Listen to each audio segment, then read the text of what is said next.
Dios eres tú, cuando débil soy eres tú. Tú eres nuestra Mi fuerza. fuerza en la debilidad, que todos puedan ver tu luz. Sí, amado. Mi Dios eres tú, mi libertad eres tú, quien luz me da y todo lo que soy clama por ti. Y Dios eres tú, cuando débil soy eres tú, mi fuerza en la debilidad, que todos puedan ver tu luz. Mi Dios eres tú, mi libertad eres tú, quien luz me da y todo lo que soy clama por ti. Jesús, te amamos, Jesús. Clama por ti, Señor, toda mi alma. Nuestro ser gime por ti, amado.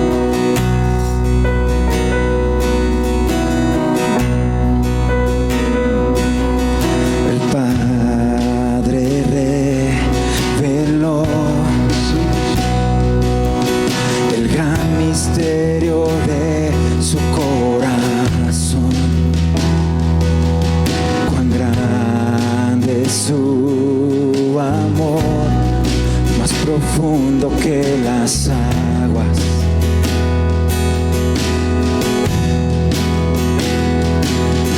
Lo terrenal se postrará ante el eco de su voz. Eterno Padre, amor sin comparación.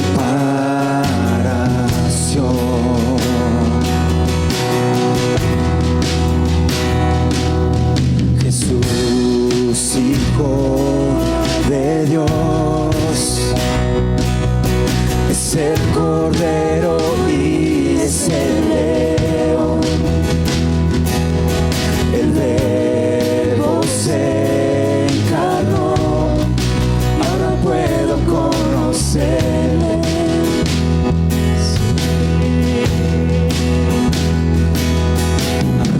Abandonado por la humanidad, con su sangre me salvó.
hasta el final.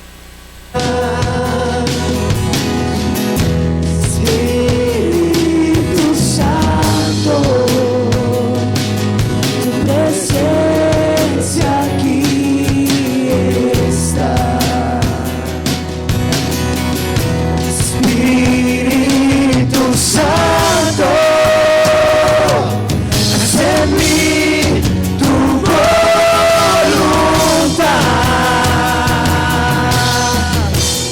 Mi corazón te adora, Dios. Cuán grande eres,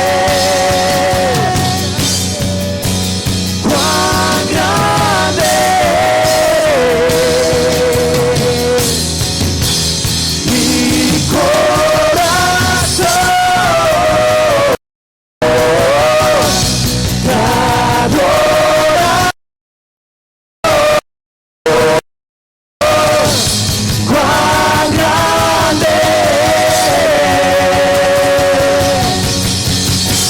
cuán grande eres. Mi corazón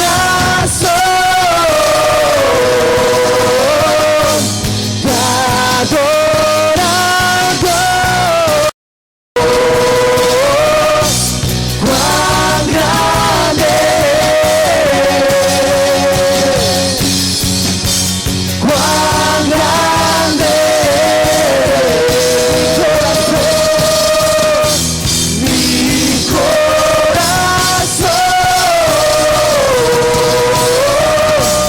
te adora, Dios. Cuán grande eres,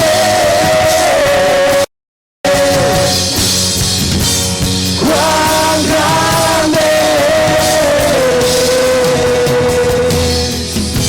Te adoro, Dios.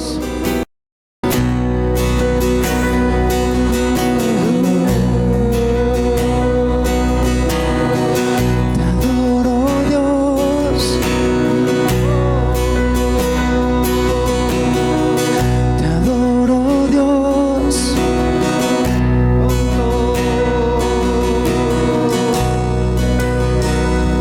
Te anhelamos, fuego de Dios, fuego de Dios, consúmenos. Te anhelamos, fuego de Dios, fuego de Dios, consúmenos. Te anhelamos, fuego de Dios, fuego de Dios, consúmenos. Te anhelamos, fuego de Dios, fuego de Dios, consúmenos.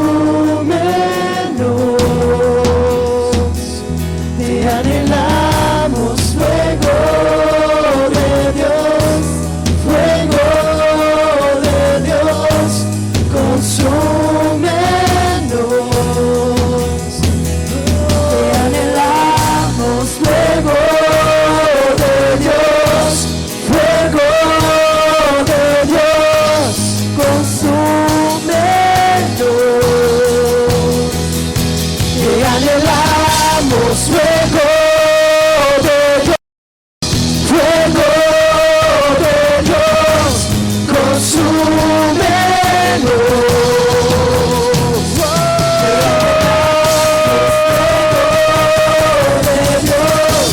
Fuego de Dios, consúmenos. Te anhelamos, fuego de Dios,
Somos fuego de Dios, fuego de Dios, consúmenos.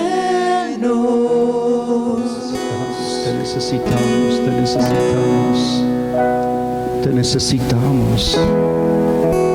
Nuestros ojos están puestos en ti, Señor. No estamos confiando en nuestra fuerza, no estamos confiando en nuestros recursos, no estamos confiando, Señor, en nuestra sabiduría. Estamos confiando en ti. Confiamos en tu gracia que sobreabunda. Confiamos en tu perdón. Confiamos en tu cruz, Jesucristo. Esa cruz donde fuimos redimidos. Esa gloriosa cruz que nos dio salvación. Esa cruz maravillosa que nos da la entrada al Padre. Esa cruz preciosa. Ahí nos refugiamos, Señor, en tu cruz, abrazados de tu cruz. Nos has hecho tus hijos. Ya no somos esclavos, ya no somos tinieblas, ya no somos tus enemigos. Nos has hecho tus hijos. Nos has hecho tus hijos. Somos tus hijos, amado mío.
cielos, sino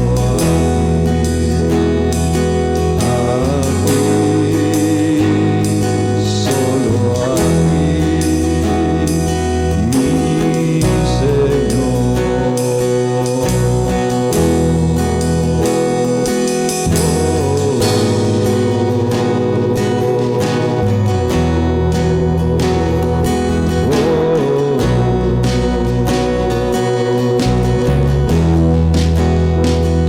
Fuera de ti no hallo bien para mí.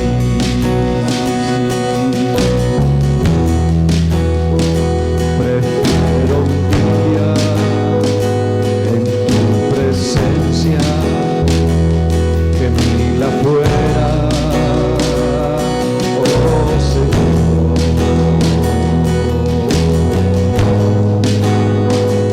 Solo a ti tengo yo en los cielos. De ti procede mi socorro y mi ayuda, oh Señor.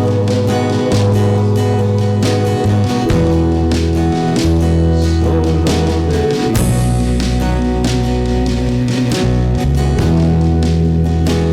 solo de ti, solo de ti.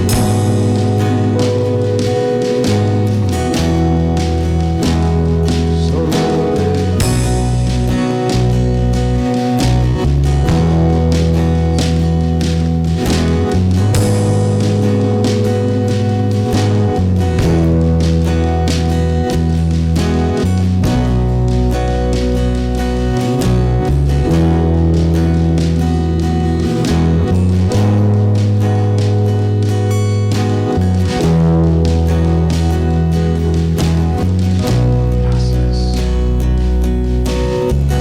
gracias.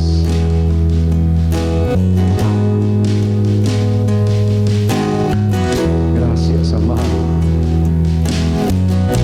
Gracias, amado.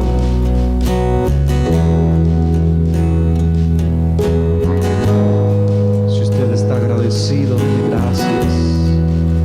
Dele gracias a Jesús. Gracias, Jesús. Gracias, amado.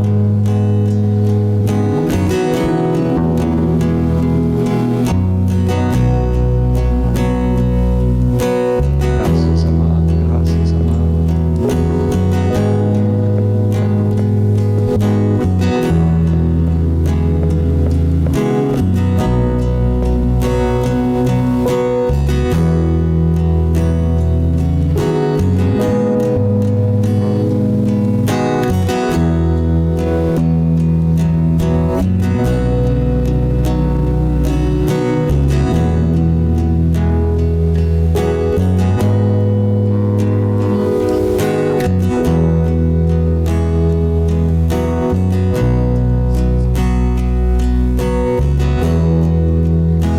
Gracias, Jesús.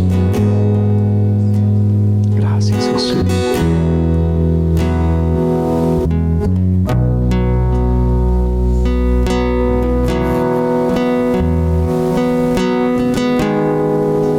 Recibimos tu paz, recibimos tu gracia, recibimos tu ayuda,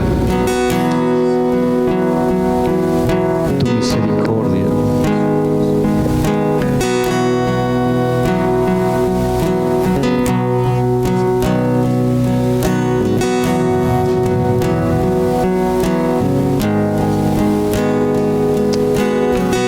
Allí en su lugar, si usted viene con su familia, bendígalo, bendiga al que viene con usted. Dele gracias a Dios por la persona que viene con usted.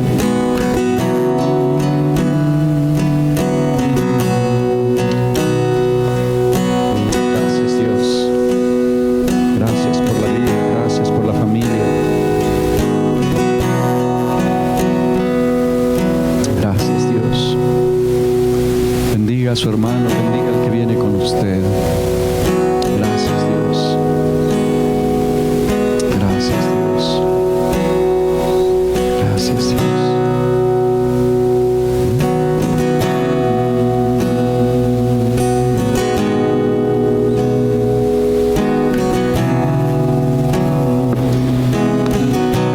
Señor, te damos gracias por las sanidades que has traído a tus hijos.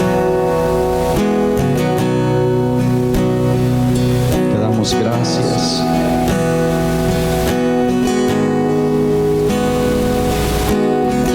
por la vida de Chavita. Pedimos por su sanidad. Gracias por confortar su alma. En el nombre de Jesús hablamos a su sistema inmunológico y ordenamos que venza. En el nombre de Jesús. A su esposa igualmente, Señor, pedimos tu sanidad. Gracias por traer sanidad. Oramos, Señor, por el pastor Saúl Pérez, por el pastor Tony Pérez, por el pastor Antonio Sixtos. Señor, pedimos que traigas también sanidad a sus vidas. En el nombre de Jesús. En el nombre de Jesús. Gracias por la total restauración de nuestra hermana Juanita. Gracias por la total restauración de Fernando Torres. Gracias por la sanidad que trajiste a Luis Campos. Gracias por la sanidad a la vida de Marco. Gracias, Dios, por toda tu misericordia derramada sobre nosotros, sobre nuestras familias y amigos, en el nombre de Jesús. Amén. Y amén. Amén. Si usted está de pie, puede ocupar su lugar. Sean todos bienvenidos. Y este es un buen momento para preparar nuestras ofrendas. Si usted quiere tomar un sobre ahí de su silla para que honremos al Señor con lo que Él nos ha dado. Damos gracias a Dios por lo que Él ha hecho. Él no nos ha dejado. Esta semana fue de mucho trabajo en muchas áreas aquí en la iglesia, y especialmente el día de ayer. Todo un equipo aquí de varones valientes y esforzados estuvieron desde la mañana hasta en la tarde. Hace 8 días, no sé si se fijó, que tuvimos algo de problemas con el sonido. Y bueno, la consola se llevó a revisar, parece que tiene un detalle, y como todavía tiene garantía, pues allá está en la tienda ahorita. Y nos prestaron una chiquita allá atrás. Pero nos dimos cuenta también que la instalación eléctrica no estaba como debería de estar, sobre todo para estos aparatos nuevos que requieren ciertas especificaciones. Entonces, pues el día de ayer estuvieron aquí un equipo de hombres trabajando durísimo, haciendo unos hoyos allá atrás que para la tierra. Yo dije, bueno, yo no entiendo de tierra, pero hay que hacer hoyos para la tierra. Los que entienden de electricidad pues saben de qué se trata. Y bueno, cambiaron algunos cables y acomodaron también el sonido. Y también estamos estrenando una camarita por ahí que Dios nos proveyó para esto. Entonces estamos agradecidos con Dios. Y yo quiero agradecer también a todo el equipo que estuvo ayer, tanto en el sonido, los cables, en toda esta área. De verdad, gracias por trabajar tan duro. Vamos a prepararnos con las ofrendas, y ya está usted listo. Vamos a ponernos de pie para que agradezcamos al Señor. Gracias, Dios, por tu provisión. Gracias por tu sustento. Gracias por darnos para dar. Gracias, Señor, por cada dador alegre, por cada corazón dispuesto, cada corazón generoso, cada corazón, Señor, que te ama y te honra con sus bienes. Te bendecimos, Señor, en el nombre de Jesús. Amén. Te exaltamos, Dios, en espíritu y verdad.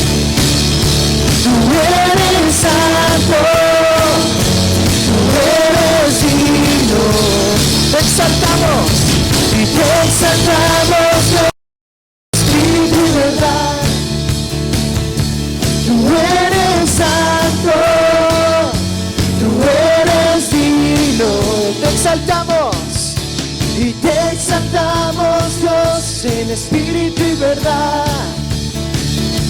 Tú eres santo, tú eres digno.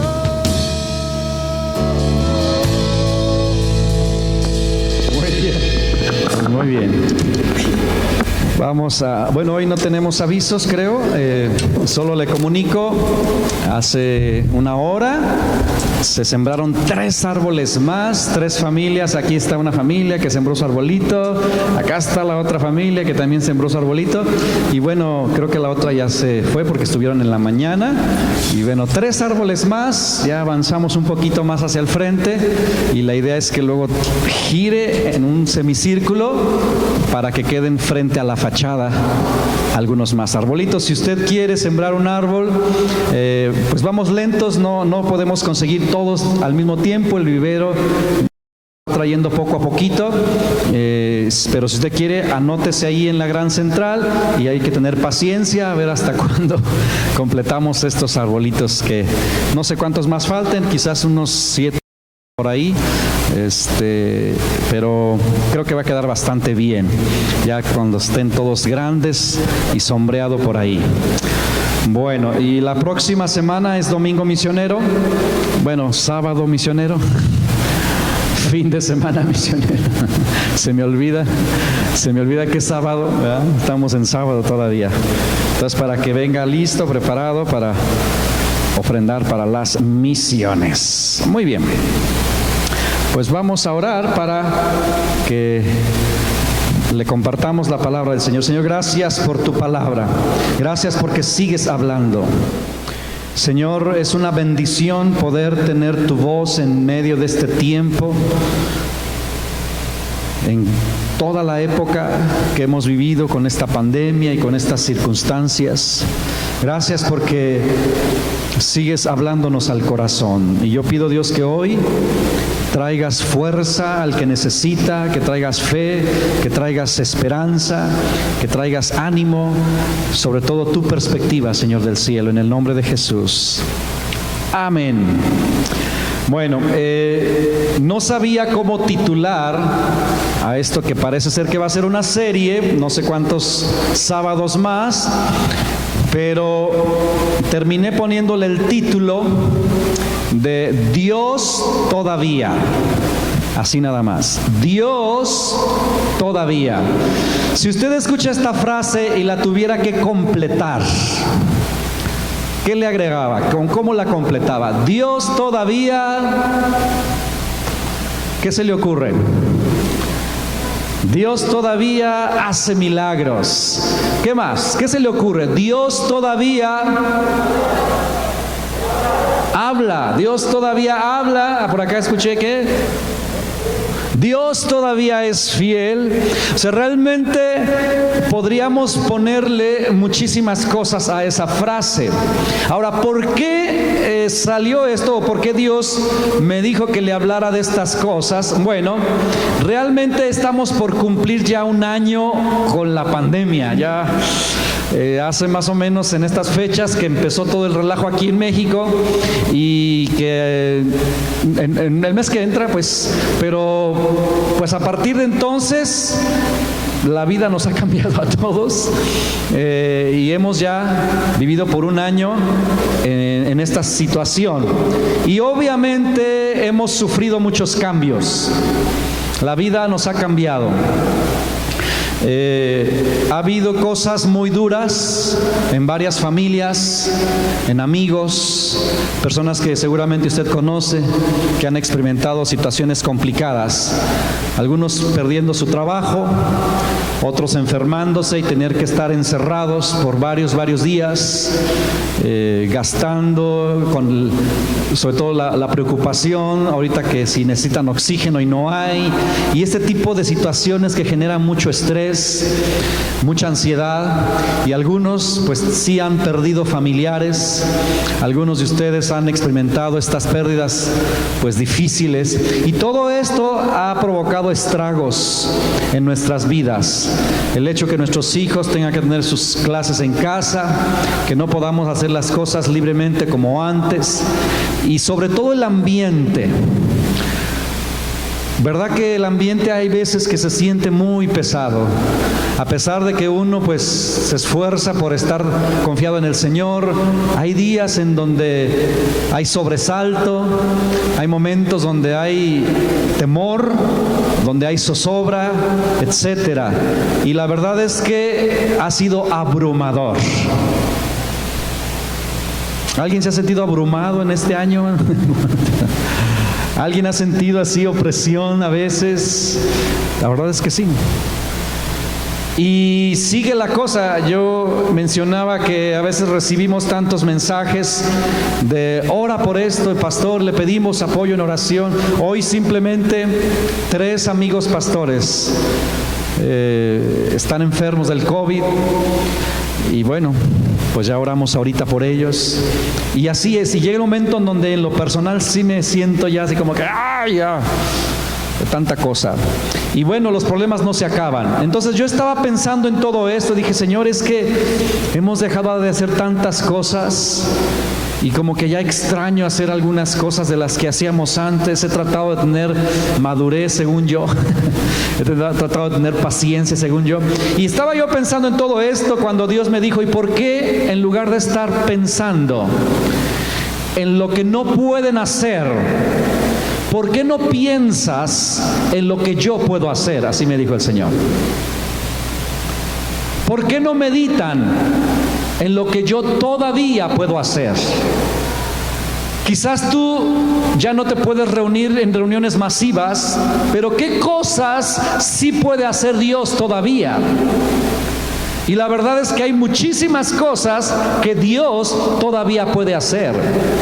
Sin embargo, por causa de toda esta presión, de toda la situación que nos envuelve, a veces tenemos pensamientos acerca de la fidelidad de Dios quizás, o de su presencia, o de su misericordia. Y créame que no es usted el único que quizás ha tenido esos pensamientos. En la Biblia hay un hombre llamado Asaf, que en algún momento se hizo estas preguntas ahí en el Salmo 77. Vamos a leerlo para que podamos ver cómo este hombre, en medio de angustia, se hacía preguntas acerca de Dios y las cualidades del Señor.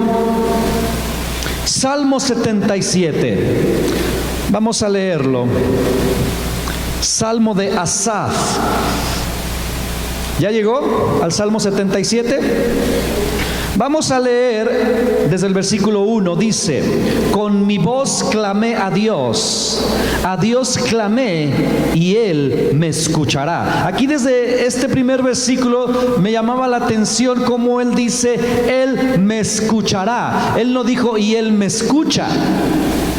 Había cierta incertidumbre en su clamor, cierta esperanza, pero no 100% certeza. Sé que Él me escuchará, pero no es cierto, pero sé que me está escuchando. Pudo haber dicho eso. Seguimos leyendo, dice: al Señor busqué en el día de mi angustia.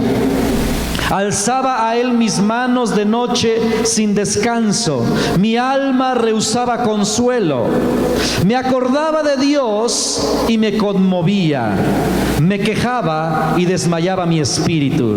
¿Alguien se ha conmovido durante este año por alguna situación? Sí. ¿Alguien se ha quejado durante este tiempo? ¿Cuántos compadritos tengo yo de queja? Dice que yo me quejaba. Luego dice, mi espíritu desmayaba. ¿Alguien ha sentido que desmaya? Yo sí. Así como que dice, ay, ya. Ha habido momentos donde yo sí he dicho, ya me harté. Pues este hombre estaba así, mi espíritu desmayaba. Versículo 4 dice: no me dejabas pegar los ojos. Estaba yo quebrantado y no hablaba. ¿Alguien ha tenido noches de insomnio? Vuelta y vuelta y vuelta y vuelta en la cama. Pues dése cuenta que Asaf así estaba. Y en esa condición él se hace las siguientes preguntas. Dice ahí, versículo 5, consideraba los días desde el principio, los años de los siglos, me acordaba de mis cánticos de noche, meditaba en mi corazón y mi espíritu inquiría, o se preguntaba. Versículo 7, ¿desechará el Señor para siempre y no volverá más a hacernos propicio? Fíjese qué pregunta se está haciendo Asaf. ¿Desechará el Señor para siempre? Versículo 8, ¿ha cesado para siempre su misericordia? ¿Se ha acabado perpetuamente su promesa? ¿Ha olvidado Dios el tener misericordia? ¿Ha encerrado con ira sus piedades? ¿Qué preguntas? Cuando usted y yo estamos bien, sabemos la respuesta, ¿sí o no? ¿Cuántos saben la respuesta a esas preguntas? Nadie sabe las respuestas a esas preguntas. ¿Cuántos imaginan la respuesta a esas preguntas? No, tampoco. ¿Cuál cree que sean las respuestas? A ver, lo volvemos a leer. Versículo 7. ¿Desechará el Señor para siempre y no volverá más a hacernos propicios? ¿Cuál cree que sea la respuesta? No. Pero cuando uno está turbado, cuando uno está angustiado, cuando uno está deprimido, uno se hace esas preguntas porque hay cierta duda. Pero obviamente la respuesta es no. ¿Cuál es la siguiente pregunta y cuál es la respuesta? ¿Ha cesado para siempre su misericordia? ¿Cuál es la respuesta? No, sabemos que no. La siguiente pregunta, ¿se ha acabado permanentemente su promesa o perpetuamente su promesa? No. ¿Ha olvidado Dios de tener misericordia? ¿Se ha olvidado Dios de tener misericordia? No, claro que no. ¿Ha encerrado con ira sus piedades? La respuesta es no. Ahora, repito, ¿por qué se preguntaba estas cosas Asaf? Por lo que ya leímos, había angustia. Y sí ha habido mucha angustia en muchas personas, en muchas familias, en muchos lugares en este tiempo. Y por eso hoy Dios nos quiere recordar lo que Él todavía puede hacer. Independientemente de pandemia o no pandemia, hay muchas cosas, pero hoy le vamos a hablar de tres cosas que Dios todavía hace, o Dios todavía reacciona, o Dios todavía efectúa. Tres cosas. Número uno, la primera cosa que Dios todavía sigue haciendo es que Dios todavía toma en cuenta la fe de sus hijos. Dios todavía es movido por la fe de su pueblo. Dios todavía toma en cuenta a aquellos que manifiestan una fe en Él. Y hay cantidad de historias y de ejemplos aquí. Eso sigue, hermanos, eso no cambia. A lo mejor tú te sientes sacudido, pero Dios todavía reacciona ante tu fe. La fe, dice la Biblia, que es la certeza, la convicción de lo que no se ve, la esperanza que tenemos en Él. Y esa certeza es una convicción interna en el corazón. De tal manera que cuando tenemos dificultades o enfrentamos los retos de la vida, echamos mano de esa fe que está dentro, esa convicción que tenemos. Por eso el apóstol Pablo podía decir, yo sé en quién he creído. A pesar de todas las cosas que el apóstol Pablo vivía. Si usted ha leído las cartas del apóstol Pablo, usted sabrá, sobre todo en Corintios, él narra cómo sufrió un montón de cosas, pero él aún a pesar de todo eso decía, yo sé en quién he creído. Esto nos enseña que nuestra fe, tu fe, mi fe, puede permanecer aún en medio de las crisis, en medio de las circunstancias difíciles. Podemos tener fe y Dios todavía responde a la fe de sus hijos. ¿Cuántos agradecen eso? Hay cielos abiertos a eso, hermanos. En la Biblia hay varias historias, pero una que quiero mencionar que está en Lucas capítulo 7. Vamos a leer, y ahorita le voy a contar esa historia, pero ahorita leemos un versículo clave en Lucas capítulo 7. Aquí habla de que nuestro Señor Jesús andaba con sus discípulos y entró a la ciudad de Capernaum. En esta ciudad había un centurión, bueno, había más, pero específicamente la Biblia habla de un centurión. Un centurión era un soldado romano, o más bien un general romano, que tenía a su cargo varias flotas, o no sé cómo llamarlo ahí, 100, por eso era centurión, de grupos de soldados. Pero al parecer, de acuerdo a lo que leemos, este centurión, a pesar de ser romano y no judío, era un buen hombre, porque eso es lo que dan testimonio ahí los que están ahí cerca de Jesús. Ellos dicen, nos trata bien y además nos edificó una sinagoga. Pero el asunto es que este centurión tenía un sirviente, un esclavo enfermo. Y al parecer el centurión amaba, apreciaba muchísimo a su sirviente, a su siervo. Y él escucha que Jesús viene a Capernaum y manda, ¿verdad?, a unas personas a decirle a Jesús que su siervo está enfermo, que si lo puede sanar. Ahí está, ya desde ahí está interesante el asunto, porque el centurión no va personalmente, él manda personas. Y más adelante él dice que él no se sentía digno de ir a Jesús, por eso mandó gente. Y las personas le dicen, oye, mira Jesús, este centurión tiene a su siervo enfermo, ve y sánalo, vale la pena, él es buen hombre. Entonces Jesús accede a ir y va camino, ¿verdad?, a la casa del centurión. Y cuando el centurión se entera que Jesús va a su casa, él reacciona otra vez y vuelve a mandar gente para que le diga que no es necesario.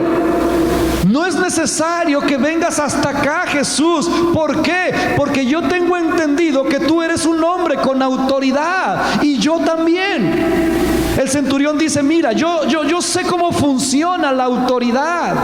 Yo soy un hombre bajo autoridad. Yo tengo hombres que obedecen mi autoridad. Si yo le digo a uno, ve, este va. Si le digo a aquel trae. Dice, ellos obedecen cuando yo doy una instrucción. Tú, siendo Jesús, Rey de Reyes, entiendo que tienes autoridad. No necesitas venir. Solo di la palabra y mi siervo sanará. Eso provocó una reacción en Jesús. Vamos a leerla. ¿Qué reacción tiene Jesús? Vamos a leer Lucas capítulo 7, versículo 9. Dice, al oír esto, Jesús, ¿qué hizo? ¡Wow! Jesús se maravilló. Ahora, para que Jesús se maraville es porque algo hizo bien este hombre. Estamos hablando que Jesús es Dios. ¿De qué cosa se maravilló Jesús? Si leemos, se maravilló de él y volviéndose le dijo a la gente que lo seguía, les digo que ni aún en Israel he hallado ¿qué? Tanta fe. ¿Qué fue lo que maravilló a Jesús? La fe de este centurión. Dios todavía se maravilla de alguien que tiene fe. Eso no ha cambiado, Él sigue siendo el mismo. Entonces no permitas, hermano mío, no permitas que las circunstancias de ahorita ahoguen, apaguen o confundan tu fe. De hecho, es algo que tenemos que cuidar. Si hay algo que tienes que cuidar en este tiempo, es tu fe. Porque ciertamente las circunstancias son muy fuertes.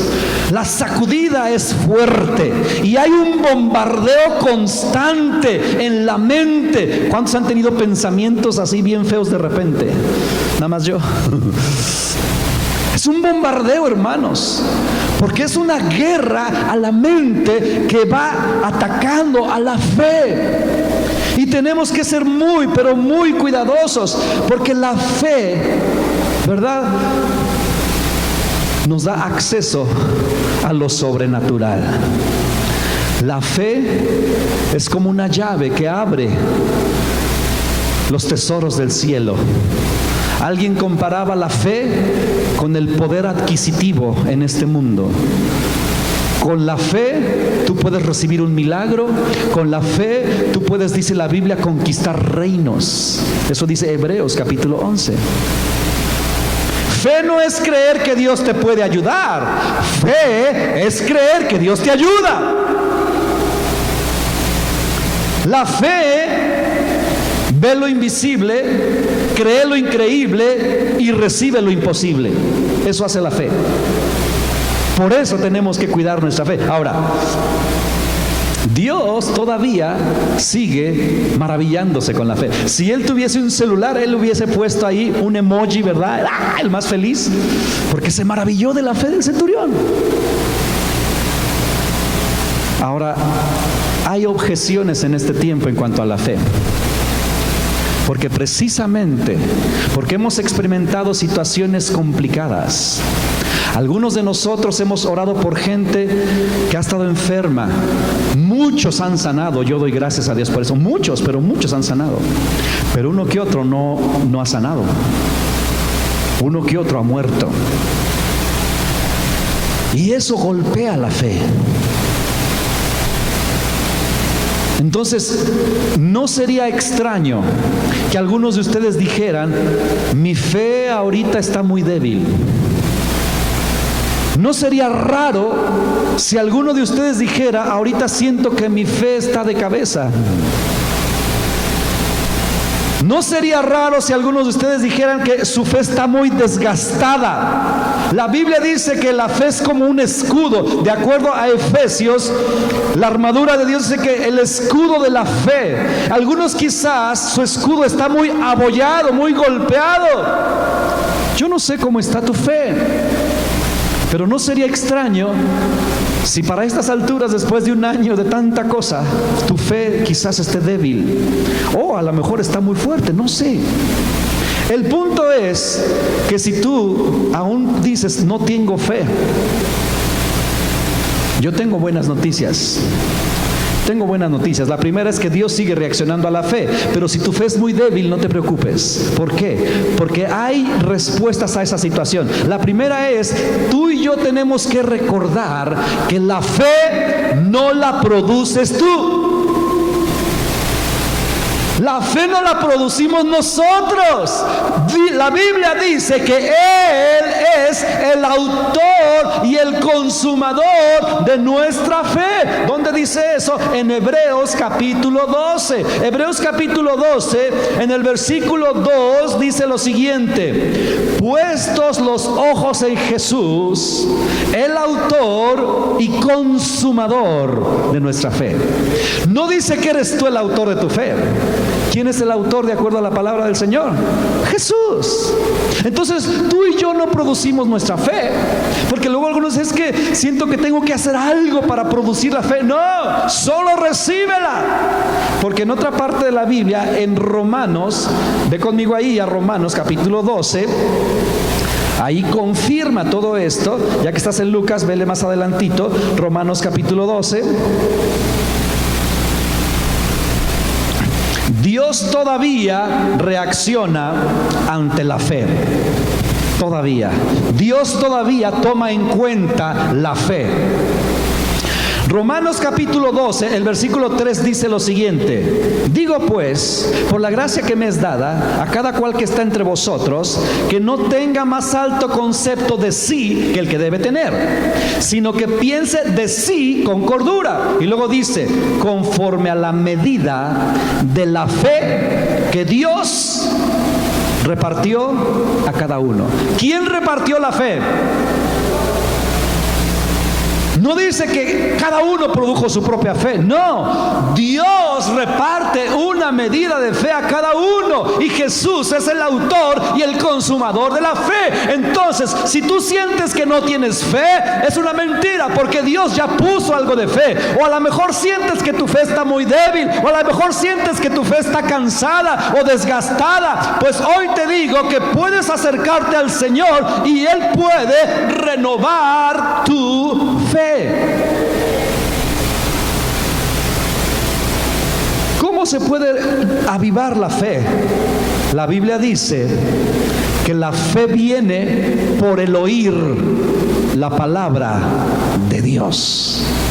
Entonces, fíjese, ¿cuántos están de acuerdo que algo que tenemos que cuidar es la fe en este tiempo? ¿Usted está de acuerdo con eso? La verdad es que tiene que estar de acuerdo, si es que no va a terminar mal. Y una manera para cuidar la fe es estar, escúcheme por favor, en constante contacto con la palabra de Dios. Tenemos que estar meditando con mucha constancia, pero cuando digo mucha, es mucha constancia en la palabra de Dios. Ahora, yo agradezco al Señor que vivimos en este tiempo donde hay cantidad de maneras para escuchar la palabra de Dios. Hace 50 años, 100 años, o sea, casi era pura Biblia, puro libro y ya. Y más para atrás, ni siquiera Biblias. Pero hoy en día no solo tenemos la Biblia en papel, la podemos tener en el teléfono, en la computadora también, la podemos tener en audio. Cuando yo me hice cristiano no existía la Biblia en audio, o existía muy en lugares remotos. Algunos misioneros la grababan y la enviaban. Yo me enteraba de eso, la mandaban en paracaídas chiquititos, dejaban caer los cassettes de las cintas, ¿verdad? Bueno, los cincuentones sabemos de qué estoy hablando. Pero cuando yo me convertí, ¿verdad?, al poco tiempo empezaron a sacar precisamente la Biblia en audio, narrada, y era un tesoro. Yo tengo la mía, tengo un paquete, ¿verdad?, de todo el Nuevo Testamento en cassettes. Y escucharla, la poníamos en el coche, ¿verdad?, o mi grabadorcita, ahí la escuchaba. Hoy en día la puede usted escuchar en muchas maneras, en muchas versiones. Es más, hay algunas que hasta están actuadas, que tienen sonidos del mar y los pajaritos. Ahora, si usted de plano le cuesta trabajo ahorita, porque mire, esto es una realidad. Cuando estamos bajo presión, bajo tensión, bajo estrés, bajo estas circunstancias, a veces uno lee y como que no entiendes nada, porque no tienes cabeza. O sea, a mí me ha pasado. A veces estoy tan abrumado, estoy tan cargado por tanta cosa que escucho, que no puedo leer. Pero la pongo y la escucho en el celular. Cierro mis ojos y estoy imaginando lo que está narrando. Otra manera que ahorita es una bendición, usted puede echarse una serie bíblica. Hay muchas series bíblicas y muchas están muy buenas.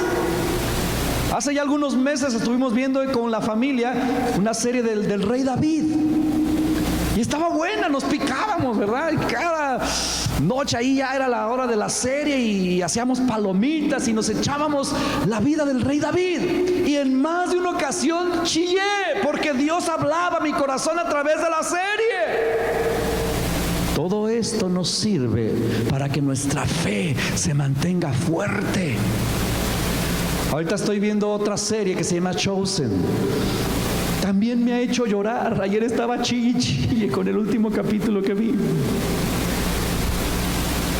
Hermanos, ¿sabe cómo siento a Dios en este tiempo? Es algo interesante cómo siento a Dios en este tiempo en cuanto a su palabra. Sabemos que la palabra de Dios es nuestro alimento. Cuando las mamás tienen a sus hijos chiquitos y que sus hijos no les gustan las verduras, las mamás tienen que inventar. ¿Sí o no, mamás? Bueno, ¿cuántas mamás entienden lo que estoy diciendo? Tienen que inventar maneras de cómo hacer que coman las acelgas, o de cómo se coman las lentejas, o de cómo se coman los brócolis, ¿verdad? Entonces tienen que inventar. Y ahí le mezclan, ¿verdad? Y le licuan una selga, ¿verdad? Al licuado de fresa, o yo no sé qué inventos hacen. El asunto es que le meten la comida escondida ahí, revuelta entre el jamón, y para que se lo coma el chamaco. Las mamás, por amor a sus hijos, buscan nutrirlos de diferentes maneras. Ahora, yo en este tiempo siento a Dios así, como muy maternal. Dios es padre, pero también es muy maternal. Y yo siento como Él está cuidando de sus hijos, le diciendo, bueno, ahorita no tienes cabeza para meditar en tu Biblia, échate la serie, ¿verdad? Ahí va mezclada verdad. Algunos religiosos dicen, ay, pero es que la serie no es 100% bíblica. Bueno, sí, hay cosas que no, pero pues eso lo desechas. Cómete lo bueno, porque te aseguro que hay cosas que te pueden hablar al corazón. Pero mi punto es, necesitas fortalecer tu fe. La palabra del Señor, no hay otra. ¿Por qué? ¿Por qué es tan importante? Porque Dios todavía reacciona ante la fe de sus hijos. Y en este tiempo, hermanos, necesitamos una fe firme, una fe fuerte, porque seguramente gente no cristiana te va a preguntar acerca de Dios. Seguramente gente que está muy afligida te va a preguntar acerca de tu fe. Y dice la Biblia que tenemos que estar preparados para responder ante todo aquel que nos demande acerca de esa fe que está en ti. Dios todavía responde a la fe. Entonces, la fe viene por oír la palabra, y podemos oírla de muchas maneras, o recibir palabra de muchas maneras. Otra buena noticia en cuanto a la fe es que puedes pedirle al Señor un aumento de fe. Esto hicieron los discípulos. Ahí en Lucas capítulo 17, en el versículo 5, los discípulos se le acercaron a Jesús y le dijeron, Señor, aumentanos la fe. O sea que se vale pedir eso. Te sientes muy dado al cuas, te sientes ya que arrastras la cobija, acércate al Señor y dile, Señor, auméntame la fe. Y quizás lo haga. Pero lo más hermoso es que si aún tú sientes que tu fe está muy débil, quiero decirte o quiero recordarte que tienes un intercesor, un sumo sacerdote en los cielos que ruega, que intercede por tu fe. Eso fue lo que hizo Jesús con Pedro. En una ocasión está Jesús, nuestro Señor, con Pedro y le dice, ¿sabes qué, Pedro? Satanás ha venido a solicitarme que te va a zarandear. Ha venido a pedirme permiso para darte una buena sacudida. Yo me imagino que a Pedro le ha dicho, y le dijiste que no, ¿verdad, Señor? Pues no. Le dije que sí. ¿Cómo que le dijiste que sí? Le diste permiso al diablo que me zarandee. Sí. Pero yo he rogado que tu fe no falte. Dios es el autor y el consumador de la fe. Entonces Él ruega para que tu fe no falte. Nuestro sumo sacerdote en los cielos, Cristo Jesús, el vencedor, el que venció a la muerte, el que pondrá a todos sus enemigos debajo de nuestros pies. Ese gran Rey intercede para que tu fe no falte. ¿Por qué? Porque Dios todavía reacciona ante la fe de sus hijos. Estas escrituras que acabamos de leer y estas historias que les acabo de contar solo resumen lo que Job en su momento de aflicción expresó. Si usted ha leído la historia de Job, usted sabe que creo que ningún ser humano ha sufrido como él. Quedarse sin hijos en el mismo día, sin casa, sin pertenencias, todo le fue robado, y al final sin salud. y aparte su señora en contra. Digo, con ese punto ya es suficiente para querer morirte, ¿no? Pero él tenía fe y sus palabras fueron: yo sé que mi Redentor vive. A lo mejor no entiendo qué está pasando, a lo mejor no sé cómo se va a resolver esto, a lo mejor no tengo ni la menor idea de cómo voy a terminar, pero una cosa sé: yo sé que mi Redentor vive. Dios todavía reacciona ante esa fe. Ese es nuestro primer punto. Así que Dios todavía reacciona ante la fe. Punto número 2. Para el punto número 2 le voy a pedir ayuda a Saúl. Pasa por aquí.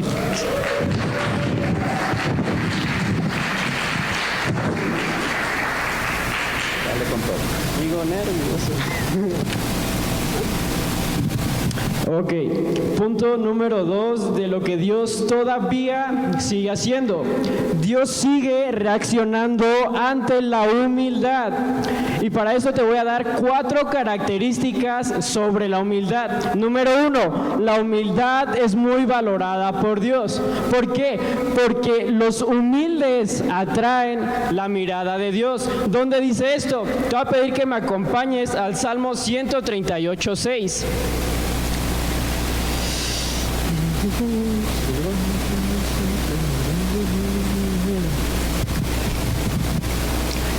Si ya estás por ahí, puedes decir amén. No me enojo.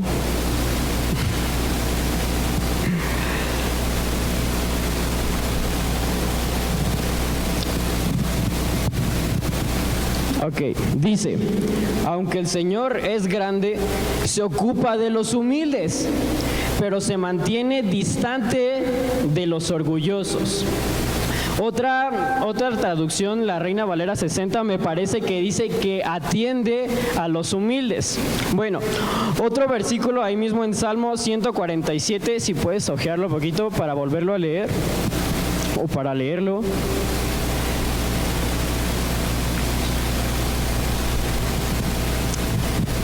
(147:6) dice: el Señor sostiene a los humildes, pero derriba a los perversos y los hace morder el polvo. Dios ama al humilde, y la humildad es un riel para que la misericordia de Dios corra.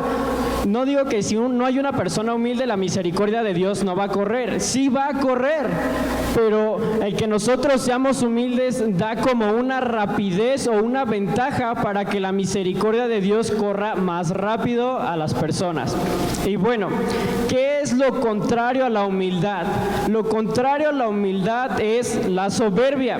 La soberbia, según el diccionario, dice que es un sentimiento de superioridad frente a los demás, que provoca un trato distante o despreciativo hacia ellos. La soberbia es sentirse superior, ya sea por una posición social, por una posición económica mayor a los demás, o por sentirse superior, ya sea por una habilidad o un talento que tengas. Puede ser el cantar. Yo no canto, pero hay gente que sí, y sería muy poco humilde, sería demasiado soberbio que a lo mejor y llegara, no sé, Julie y me dijera: Saúl, yo canto mejor que tú. Pues sí, pero eso no es nada humilde, Julie. O con Carlitos: Saúl, yo toco mejor la batería que tú. Sí, pero eso no es humilde, Carlitos. Gracias a Dios, Julie y Carlitos sí son humildes. Ok, esto lo podemos leer en Santiago 4:6. Si me ayudas a buscarlo, por favor.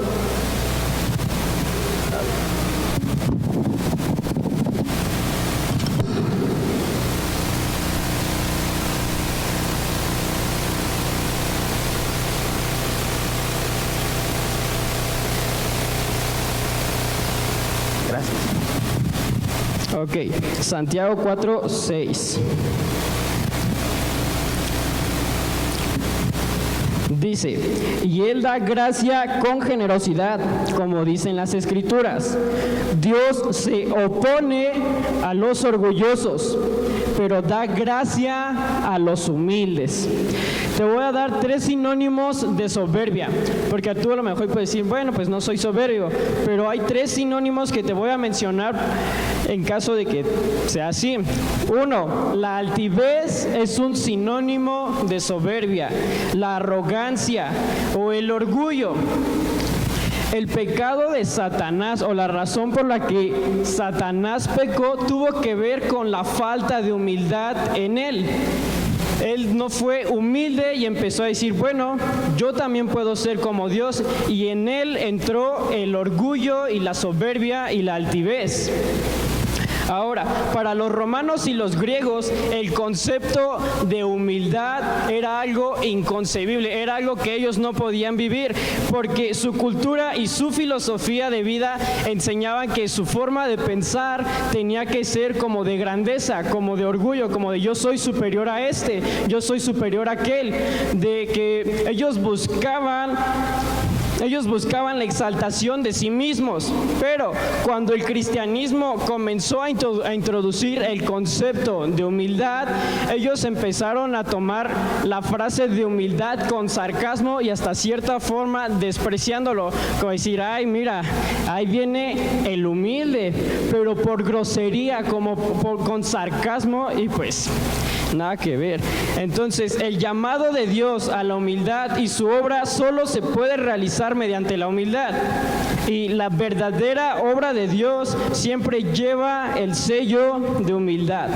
Esa es la primera característica de la humildad. Segunda, la humildad es algo personal. La humildad es algo personal que no se debe condicionar.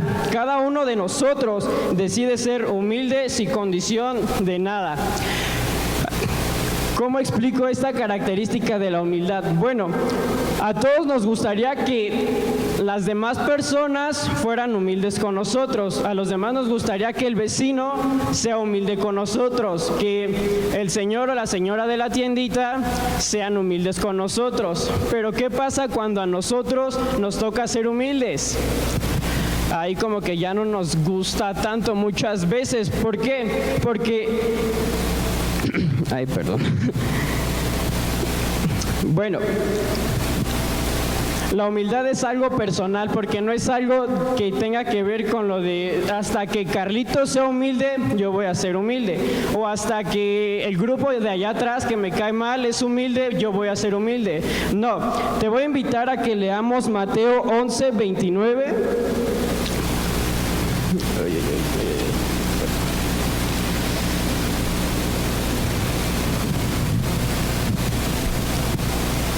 Mateo 11:29.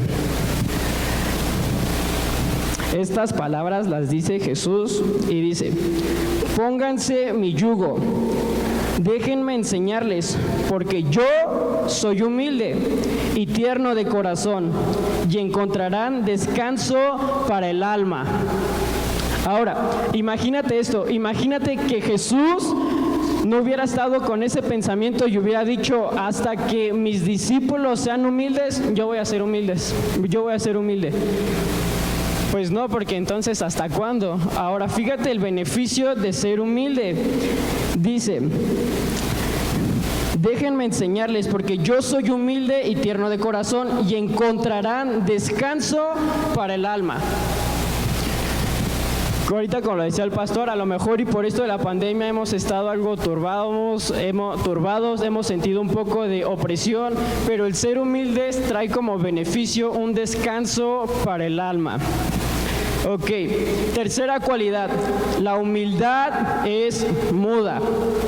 La humildad empieza con la letra H y es así como la letra, muda, pero su presencia altera los significados. Es muda porque actúa. La humildad es muda porque actúa. No habla, pero su presencia hace la diferencia. Dice que la verdadera humildad siempre se muestra en actos y no en palabras. También dice que no debemos de hablar de ella. Yo tengo que ser humilde porque ya vimos que la humildad es algo personal, pero no tengo que ir hablando de mi humildad, así como, yo soy bien humilde porque hice esto, yo soy bien humilde porque ayudé al pobre, yo soy bien humilde porque pasé esto. No, tú tienes que ser humilde y dejar que los demás vean tu humildad, pero lo que no tienes que dejar es que ese halago de las personas que hablan de tu humildad se quede en ti, porque el halago es muy escurridizo y si se queda en ti por tiempo puede convertirse en orgullo. ¿Sale? Entonces sabemos que el orgullo es todo lo contrario a la humildad y es lo que no estamos buscando. Ahora, si me acompañas a Romanos 12:16 para ver un ejemplo. Aquí es la canción. Aquí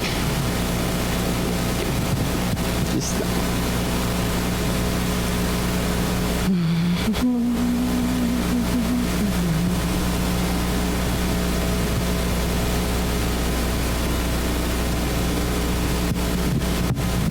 Romanos 12:16 dice: vivan en armonía unos con otros, no sean tan orgullosos como para no disfrutar de la compañía de la gente común y no piensen que lo saben todo. Ok, por último, la última característica de humildad es que la humildad no es mediocre. La humildad no es vivir apagado, escondido o deprimido, limitando tu potencial. Tampoco es negar quién eres en Dios. Tampoco es hacer las cosas mediocremente. La palabra mediocre viene del latín mediocris, que significa medio, común, mediano u ordinario. Como tal, la palabra mediocre no aparece en la Biblia, pero sí su concepto, que puede ser tibio. La palabra tibio lo podemos encontrar en el libro de Apocalipsis, cuando Dios habla a una de las 7 iglesias, dice que vomitará a los tibios. ¿Sí? Entonces Dios aborrece la tibieza, y la tibieza es como un sinónimo de mediocridad. En Colosenses 3:23 nos da un equilibrio y vamos a leerlo.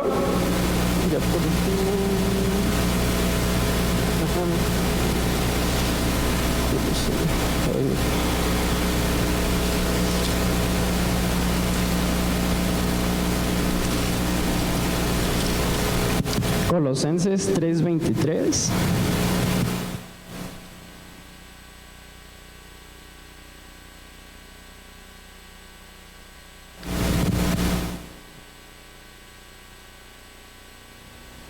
Muy bien.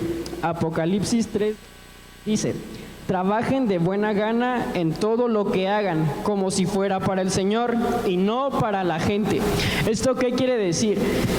El hecho de que quieras ser humilde no significa que vas a hacer las cosas a medias o que las vas a hacer mal. Aquí podemos ver cómo Dios nos invita a que las hagamos de manera excelente. Si vas a lavar los trastes, hazlo de la mejor manera, que no le quede la mugrecita de la salsa, que no le quede esto, que no le quede aquello. Igual si vas a barrer tu cuarto, bárrelo de una manera excelente, que no quede que el polvito, que la pelucita, que esto o que aquello.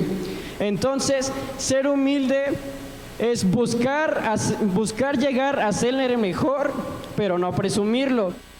Buscar crecer y mejorar, pero no elevarnos. Y también es buscar y hacer las cosas bien, pero no glorificarnos. En pocas palabras lo puedo resumir como en esta frase, que es: pon el huevo, ponlo bien, pero no lo cacaraques. Al principio, cuando leía esta frase me daba risa, aunque no la entendía me daba risa. Y yo le pregunté al pastor: ¿usted qué entiende por esta frase? Y ya me contó una historia que él vivió. ¿Me da permiso de volverla a repetir? Ok. Cuando yo le daba esta frase al pastor y le preguntaba sobre esto, él me decía que cuando él era niño tenía como un corral de gallinas, como una casita de gallinas. Y él dice que él se sentaba a ver a las gallinas, que podía pasar horas el pastor viendo a las gallinas. Entonces que cuando una gallina ponía un huevo empezaba a cacaraquear. El cacaraqueo es cuando empiezan con el y todo eso, ¿no?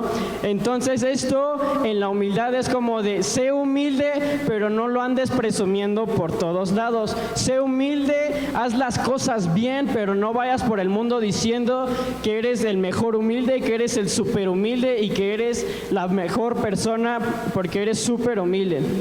Entonces, en conclusión, podemos ver que Dios todavía reacciona ante la humildad. ¿Por qué? Por 4 características. La humildad es valiosa para Dios. Número 2, la humildad es muy necesaria para las relaciones.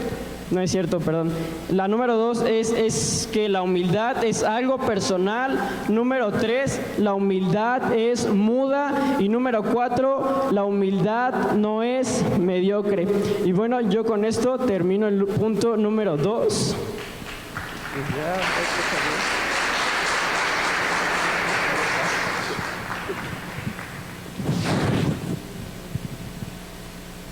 Gracias, Saúl. Dios todavía escucha los corazones humildes. ¿Y cuántos tuvieron la humildad de recibir esta palabra de parte de Saúl? La verdad es que a pesar de la pandemia, ¿quieres tocar el corazón de Dios? Sé humilde.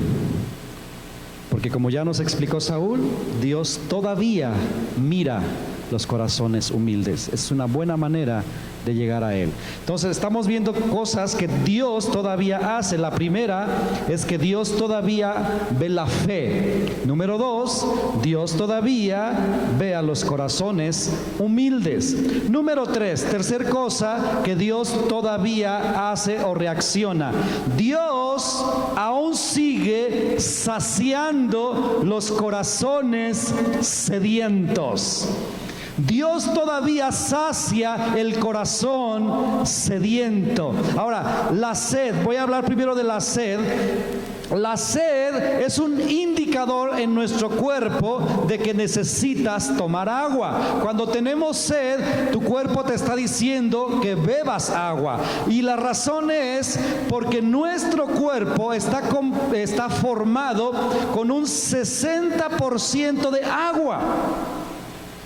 Y esa agua la vamos perdiendo, ¿verdad? Por el sudor, la transpiración, al orinar, etcétera. Perdemos líquidos. Entonces, obviamente hay que reponerlos. Y la manera de reponerlos es que tú experimentes sed, que tú sientas ganas, deseos de tomar agua. Realmente, si no sintiéramos sed, podríamos morirnos deshidratados. O sea, imagínate si no sintiéramos sed nunca.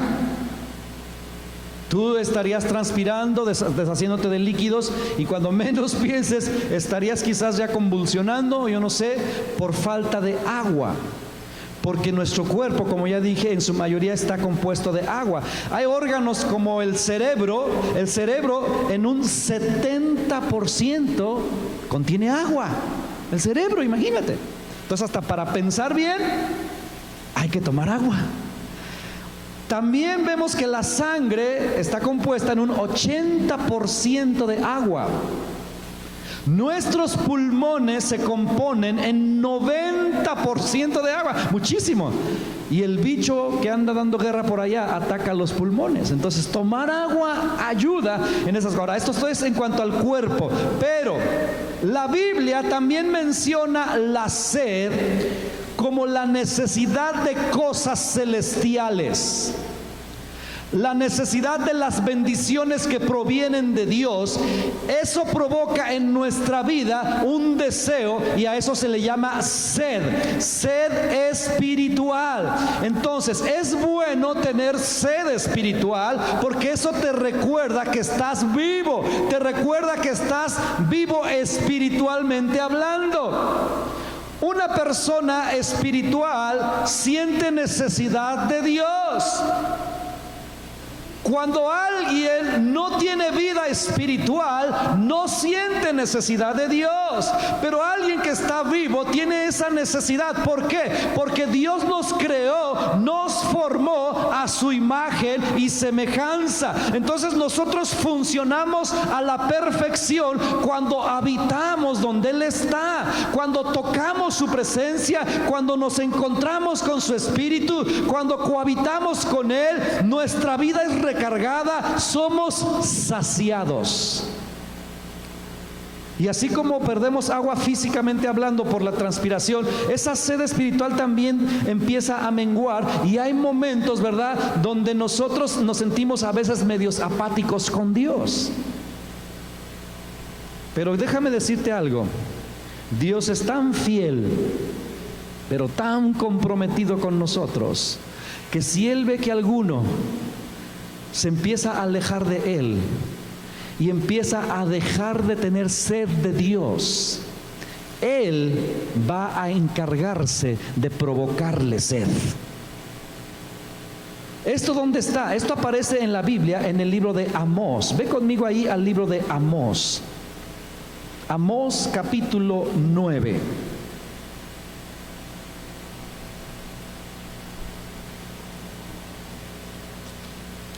Estamos hablando de cosas que Dios todavía hace. En medio de la pandemia, en medio de las crisis, Dios todavía reacciona a la fe. Dios todavía reacciona ante la humildad. Y Dios todavía nos sacia de nuestra sed. Ahí en Amós capítulo, bueno, te dije que en el 9, ¿verdad? Pero creo que es el 8. Bueno, nada más. Espérame, ya estoy en Amós. Es 8, ¿cierto? Es en el capítulo 8, en el versículo 11. Amós 8:11 dice: He aquí vienen días, dice Jehová el Señor, en los cuales enviaré hambre a la tierra, no hambre de pan, ni sed de agua, sino de oír la palabra de Jehová.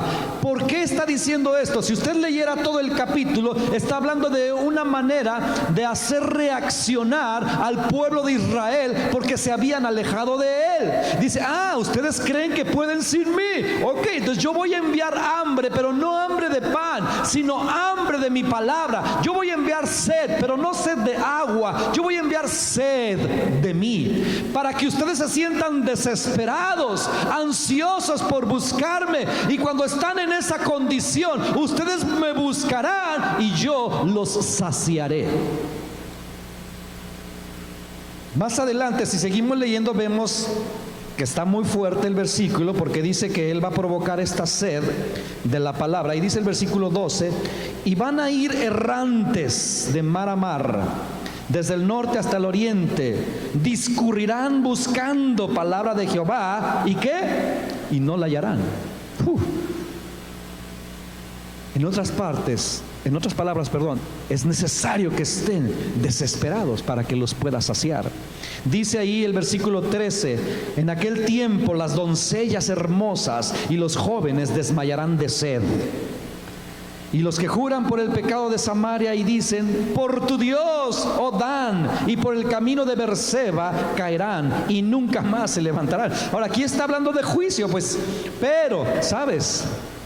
Dios no nos deja morir de sed, porque si siguiéramos leyendo el capítulo 9, ya en el versículo 11 del capítulo 9, vámonos ahí, 9:11, dice: después, en aquel día yo levantaré el tabernáculo caído de David y cerraré sus portillos y levantaré sus ruinas y lo edificaré como en el tiempo pasado, para que aquellos sobre los cuales es invocado mi nombre posean el resto de Edom y a todas las naciones, dice Jehová, que hace esto. He aquí vienen días, dice Jehová, en que el que ara alcanzará al segador, y el pisador de las uvas al que lleva la simiente, y los montes destilarán mosto, y todos los collados se derretirán, y traeré del cautiverio a mi pueblo Israel, y edificarán ellos las ciudades asoladas y las habitarán, plantarán viñas y beberán el vino de ellas y harán huertos y comerán del fruto de ellos.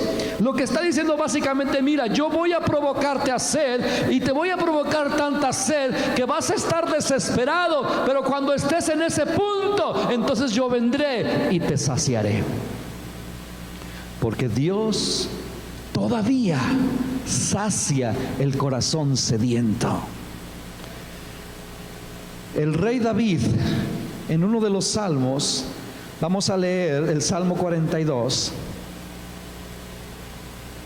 Salmo 42.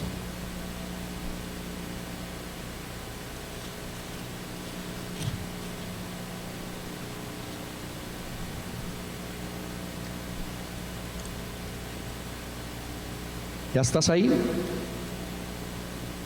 Este salmo hoy en día se ha convertido en canciones de adoración, porque es un salmo que sale del corazón. ¿Y de qué se trata? De la sed de Dios. Dice el Salmo 42, versículo 1: como el ciervo brama por las corrientes de las aguas, así clama por ti, oh Dios, el alma mía. Mi alma tiene sed de Dios, del Dios vivo. ¿Cuándo vendré y me presentaré delante de Dios? Fueron mis lágrimas mi pan de día y de noche, mientras me dicen todos los días: ¿dónde está tu Dios? Me acuerdo de estas cosas y derramo mi alma dentro de mí, de cómo yo fui con la multitud y la conduje hasta la casa de Dios, entre voces de alegría y de alabanza del pueblo en fiesta. ¿Por qué te abates, oh alma mía, y te turbas dentro de mí? Espera en Dios, porque aún he de alabarle, salvación mía y Dios mío. Es decir, mi alma tiene sed de Dios, pero aunque ahorita a lo mejor no estoy saciado, yo sé que Él vendrá y me saciará. Por eso se habla a sí mismo: ¿por qué te turbas? Espera en Él, porque vendrá el día cuando tú alabes de alegría, cuando tú le cantes de alegría, porque Él saciará tu alma. Ahora, saciar el alma, o que el alma tenga sed de Dios, significa muchas cosas. Mira, tener simplemente sed de paz. ¿Alguien ha tenido necesidad de paz en estos días? Necesidad de sentirte seguro. Necesidad de sentir que está en control Dios. Una necesidad de perdón. ¿Alguien ha sentido necesidad del perdón de Dios en estos días? Una necesidad de santidad. Yo en estos días he sentido una necesidad de santidad. ¿Cómo es eso? Mira, obviamente la santidad viene desde el momento en que nacemos de nuevo. Él nos santifica, pero también vamos creciendo en santidad. Pero la necesidad, la sed, el deseo de santidad viene cuando te das cuenta que tu vida no da el ancho, que tu persona no da el ancho, que tú quisieras nunca cometer ningún error, tú quisieras nunca equivocarte, tú quisieras nunca pecar, tú quisieras poder levantar las manos sin ningún pecado, sin ninguna falta, pero te das cuenta que no puedes y solo se provoca un deseo de santidad, un hambre, una sed. Señor, necesito santidad. Pero Dios viene y sacia. ¿Y por qué estoy tan seguro de que Él viene y sacia? Pues porque Él lo ha prometido. ¿Dónde lo prometió? En Isaías. Mira, en Isaías, ve conmigo a Isaías capítulo 55. Isaías capítulo 55. Estamos hablando de cosas que Dios todavía hace. Dios todavía reacciona ante la fe. Dios todavía reacciona ante la humildad. Y Dios todavía sacia el corazón sediento. Isaías 55, ¿ya llegaste ahí? Isaías 55, versículo 1 dice: a todos los sedientos. Es como yo imagino un megáfono aquí. A ver, anuncio, comunicado a todos los sedientos. Esto es un comunicado para todos los los sedientos, vengan a las aguas. Y los que no tienen dinero, vengan, compren y coman. Vengan, compren sin dinero y sin precio vino y leche. Vengan gratuitamente. Dios está interesado en saciarnos de la sed que tenemos de Él. Y esta enseñanza proviene incluso desde cuando el pueblo de Israel iba en el camino a la tierra prometida, saliendo de Egipto por todo el desierto. Al poco tiempo tuvieron sed y ya no había agua, y lo que hacen, se empiezan a quejar y empiezan a renegar y empiezan a pelearse con Moisés y le empiezan a decir: ¿para qué nos sacaste? Nos vas a matar de sed aquí, no tenemos agua. Y Moisés empieza desesperado y va con Dios, y Dios le dice: mira, golpea esa peña y yo haré brotar agua de la piedra. Y es lo que hace Moisés. Golpea aquella roca y salen ríos de agua. El pueblo bebe, el pueblo sacia su sed. Pero esa historia, ese evento, solo es un paradigma, solo es un simbolismo de lo que Cristo haría por nosotros en la cruz. Cristo es la roca y Cristo fue golpeado, y ahí en esa cruz Él entregó su vida, y de esa cruz emana todo lo que necesitamos para ser saciados. Dios nos puede saciar de nuestra sed de Él, de tu sed de paz, de tu sed de justicia. De hecho, Jesús lo dijo así: bienaventurados los que tienen hambre y sed de justicia. ¿Por qué? Porque serán saciados.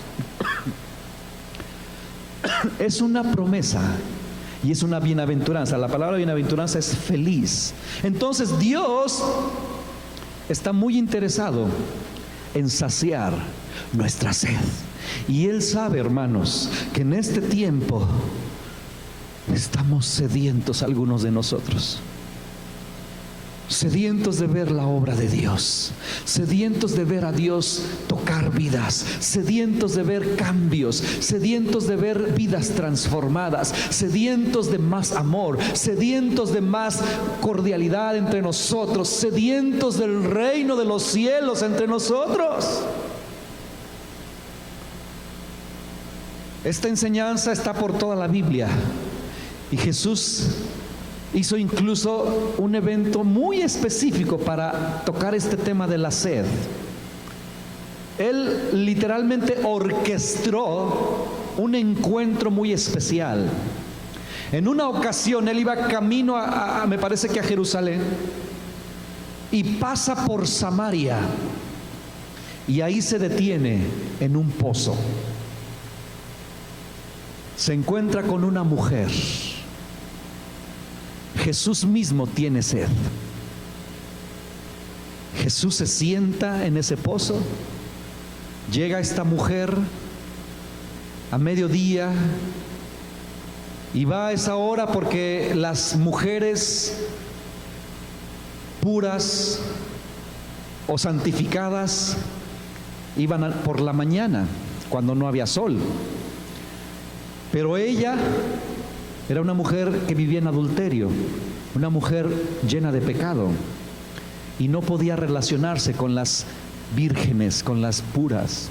Entonces ella tenía que ir por el agua a mediodía, cuando el sol estaba machín. Y ella va y saca agua, y ahí comienzan esta conversación sobre el agua, sobre la sed. Jesús le dice: dame de beber.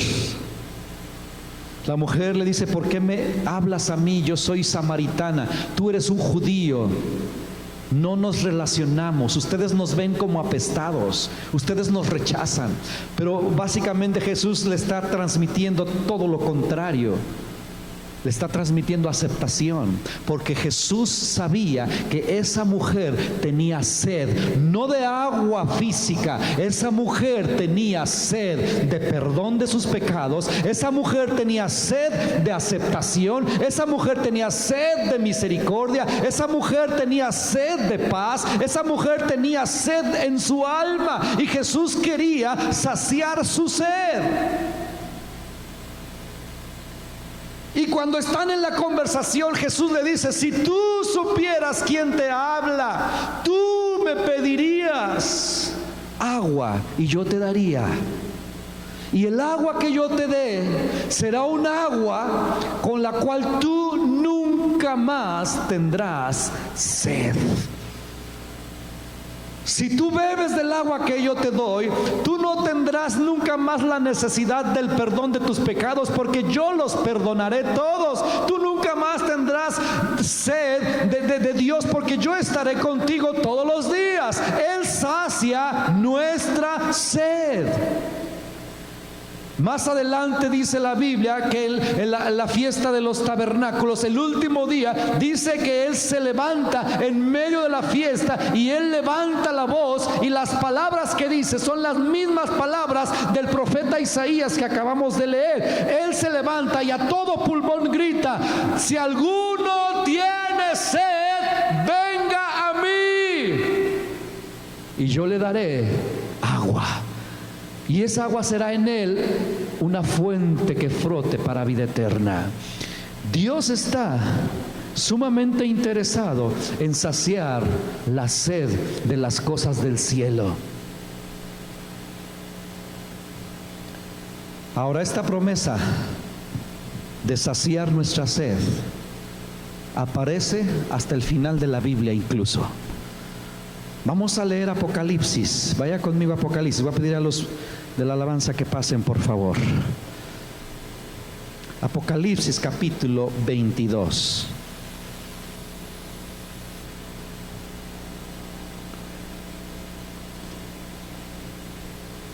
Apocalipsis capítulo 22.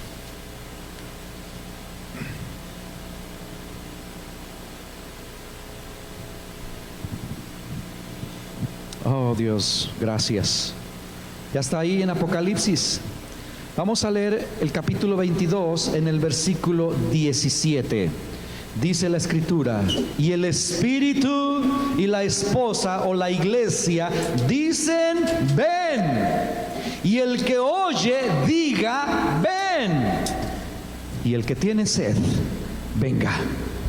Y el que quiera, tome del agua de la vida gratuitamente. Hermanos, yo no sé cuántos se están dando cuenta de lo que estamos hablando esta tarde. 3 cosas que Dios todavía hace. Número 1, Dios reacciona ante la fe. Número 2, Dios reacciona ante la humildad. Y número 3, Dios todavía sacia la sed. ¿Quieres que Dios sacie tu sed de Él? Sé humilde y ten fe. ¿Te das cuenta la relación de las 3 cosas? Tienes sed de Dios, necesitas tener su pensamiento, su perspectiva para este tiempo. Iglesia, es el momento de tener una fe firme, es el momento de ser luz, es el momento de testificar que Dios todavía sacia. Vamos a ponernos de pie, hermanos.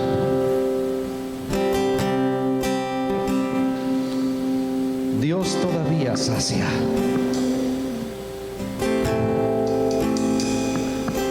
Y el mundo está siendo provocado a sed. Esta pandemia está provocando sed.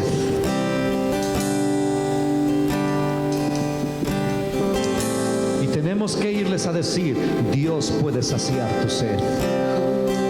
Pero tenemos que tener esa fe y humillarnos ante el Señor y decirle: Señor, danos lo que necesitamos para este tiempo. Danos del cielo tus recursos, danos tus palabras, danos tu unción, danos tu amor, Danos tu paz, danos tu poder para sanar. Danos, Señor, la ternura que necesitamos para ayudar. Porque tú todavía estás tan interesado en este mundo.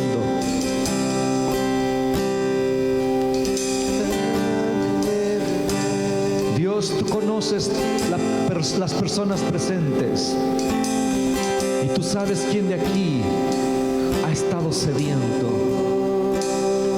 y quién no tiene sed también, tú lo sabes. Pero tú nos amas tanto que los que no tienen sed, tú les vas a provocar la sed. Pero los que tienen sed serán saciados. Serán saciados.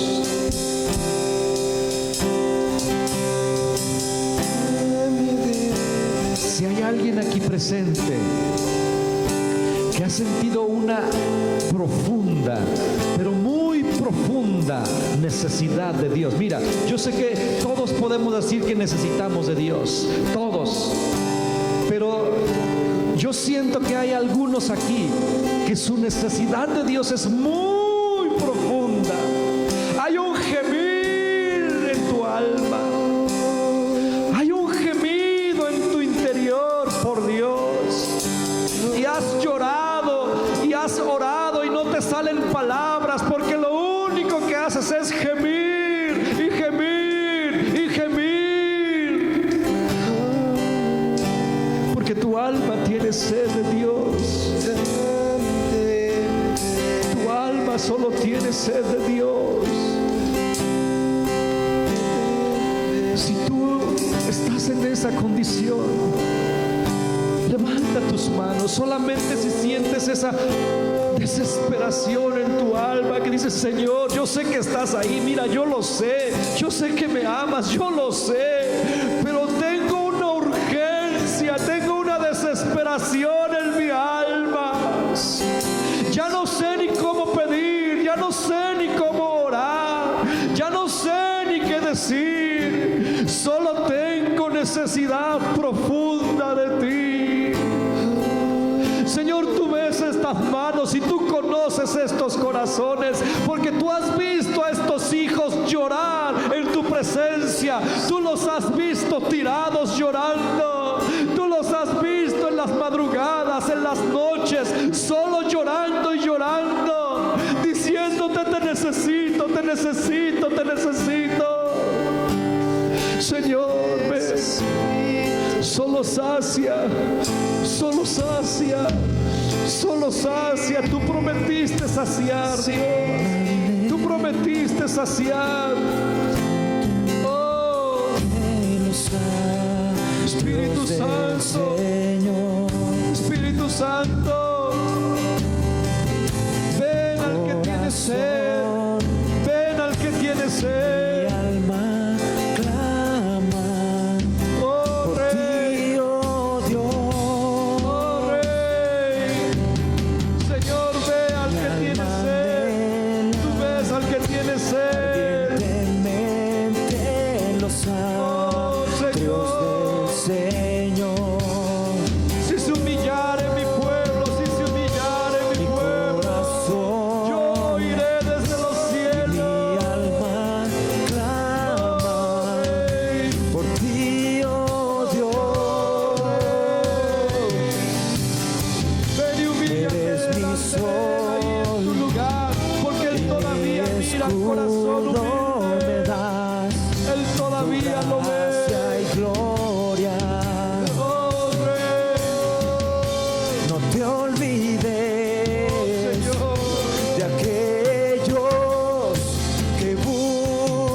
Siervo brama por corrientes de agua,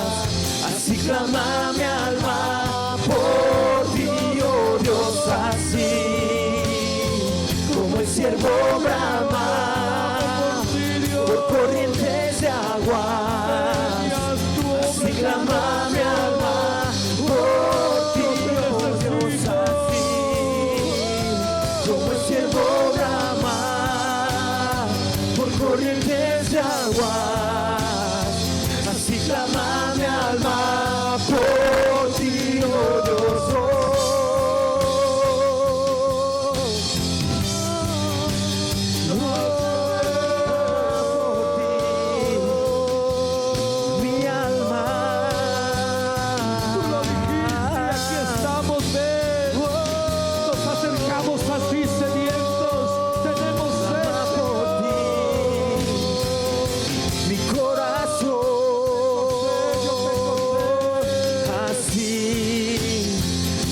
Siervo brama por corrientes de agua, así clama mi alma por ti, oh Dios, así como el siervo brama por corrientes de agua, así clama mi alma por ti, oh Dios, así como el siervo